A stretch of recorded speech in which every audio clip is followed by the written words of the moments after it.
Hey, welcome to the Relentless Positivity Podcast. I'm your host, Joe Martin. This is a big Christmas special right here. Also, the debut of my new avatar. If you're watching the video, it looks pretty good. The beard is on a day-to-day contract. I don't know if it's here today or gone tomorrow. But for now, the avatar has got the beard. So I just want to talk about Christmas a little bit today. So I want to take you around the world and kind of see how other people celebrate. We pick our typical American Christmas, and that's what we know about. But I want to kind of share some things. I did a little research, look at how other people live around the world. I thought it's pretty interesting. So we'll kind of look at their customs, food, celebrations, decorations, that kind of stuff, the stories behind them.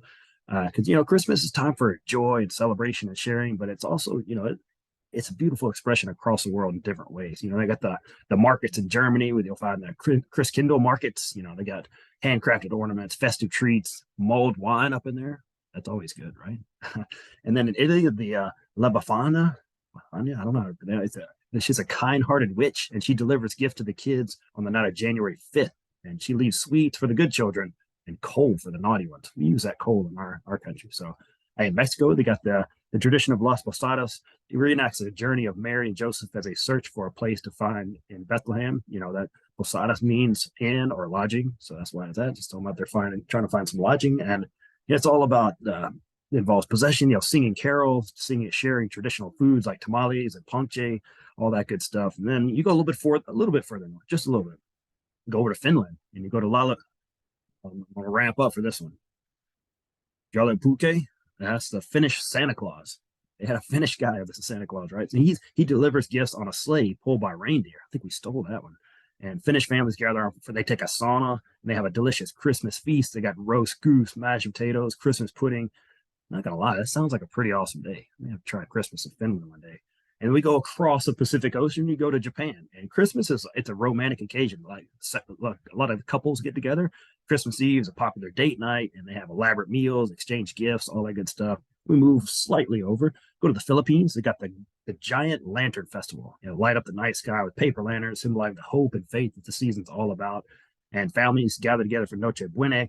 By the way, if you know how to pronounce this stuff, my bad. It's probably not close. But anyway, it's a traditional Christmas Eve feast. They got roasted pig, they got a cheese ball, the queso de bola.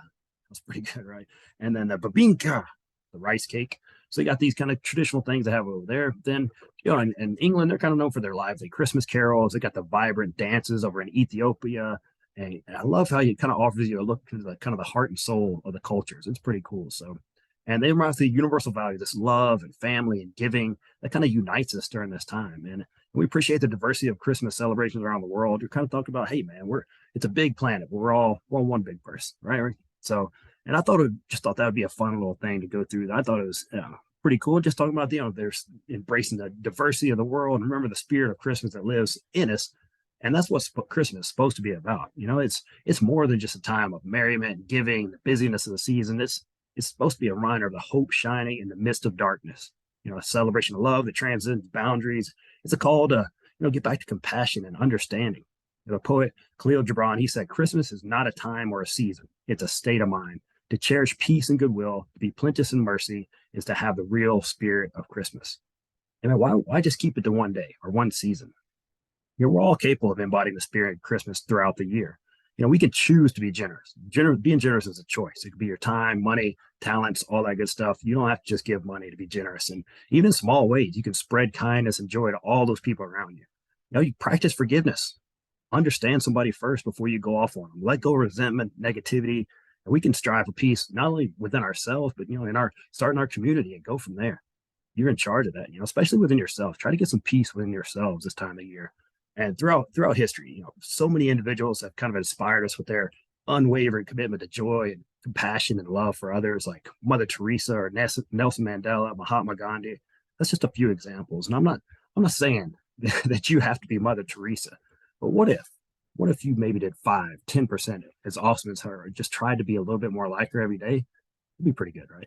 We'd be doing really well if we could try that. So, this Christmas season, let's look inside and kind of think about our own values. What does love, peace, and joy, those kind of fruits of the spirit, what do they mean to you? And how can we better embody that in our everyday lives, not just this season, but throughout the year? Be a great goal for 2024, right? And the light of Christmas doesn't have to be a single day or a single season. It's just waiting to be ignited throughout the year. Let us be the light, illuminate the path for others where they want to go. That'd be a pretty compassionate and loving world. Isn't that where you want to live? And just kind of close this one out on a personal note. If you're like me and you're missing someone, you lost someone loved around this time of year, it can be tough, right? It can cast a shadow on the whole season, but just you got to let their memory shine in through you. You can still keep their love in your heart. Let it be a part of you, guides you throughout the gift opening, the dinners, and all those things that happened that they used to be a part of. They're still there. You remember the joy they brought, the laughter they shared, the love they embodied. Even they're physically gone, their presence is still here. You keep telling their stories, relive the memories. That's how they live forever. And that's how they keep being a part of it. Allow yourself to grieve, cherish the memories and find comfort in the love of those who are still here. My prayer for you is that the spirit of Christmas brings you strength and peace and the unwavering belief that love transcends even the greatest loss. And keep hanging in there. Be blessed, my friends. Please share this episode with somebody it might encourage or help this time of year. It's going to be a tough time for a lot of people. So thank you so much for tuning in. Hope you have a very Merry Christmas. 2024 is going to be an amazing year. Have an awesome day.